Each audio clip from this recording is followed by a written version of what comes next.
Salut Emma. Bon bah écoute, on va regarder ça ensemble. J'ouvrais tes documents là.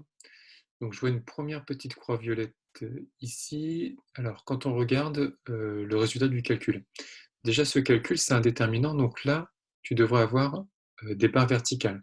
C'est-à-dire que quand tu calcules le polynôme caractéristique, par définition, c'est le déterminant de cette matrice-là. Donc là il faudra que tu mettes P lambda égale, tu mets deux barres, est égal à ce résultat-là. Donc ce résultat-là, bah, c'est la façon dont on calcule un déterminant, c'est-à-dire qu'on fait cette diagonale moins cette diagonale. Et quand on fait ce calcul, on se rend compte qu'on a une identité remarquable. En effet, quand on a 1 moins lambda fois 1 moins lambda, bah, c'est égal à 1 moins lambda au carré. Et comme on a 1 moins lambda au carré moins 1, bah, on est bien de la forme a carré moins b carré. Donc dans tes crochets, ça va faire 1 moins lambda moins 1 fois 1 moins lambda plus 1. Par contre, là, il faut que tu barres les carrés, hein.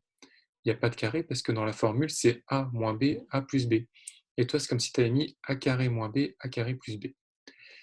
Ensuite, pour obtenir ce résultat, il y a juste à enlever les parenthèses. Une fois que tu auras enlevé tes carrés, ça fait 1 moins lambda moins 1 moins 1, ça fait 0. Donc il ne reste plus que moins lambda.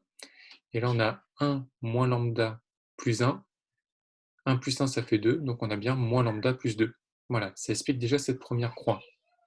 Ensuite, donc là, je vois pas de croix supplémentaire, donc je vais regarder le deuxième document. Donc là, tu mets une petite croix, c'est pour calculer, j'imagine, la matrice inverse. Donc pour la matrice inverse, je vais zoomer un peu. Tu as une formule normalement qui permet de calculer l'inverse d'une matrice de 2. Ça, je vais te la renvoyer. Je vais t'envoyer un lien avec la formule et tu vas voir, ce sera assez direct.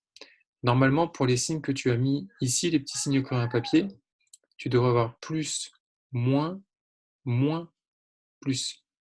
Je te rappelle que les colonnes, ça fait plus, moins, plus, moins, plus, moins. Et les lignes, ça fait aussi plus, moins, plus, moins, plus, moins. Et donc après, quand tu combines, plus par plus, ça fait plus. Moins par plus, ça fera moins. Et ainsi de suite. Donc voilà, donc on va regarder ça. Je t'enverrai un petit lien avec une matrice comme ça. Et puis après, je suis à la recherche de petites croix. Donc là, a priori, il n'y en a pas d'autres. Et là, là, tu as le même problème. Mais je pense vraiment le problème, là, il faudra que tu regardes, c'est tes signes, hein. Normalement, tu dois avoir plus, moins, moins, plus. Voilà. Bah, écoute, j'espère que ça va t'éclairer. Tu m'as dit que tu... Oups, un petit zoom, un petit peu trop zoomé. Tu m'as dit que tu allais essayer de faire d'autres exercices, donc j'attends que tu les fasses et puis tu me tiens au courant. Voilà. Allez, bon courage!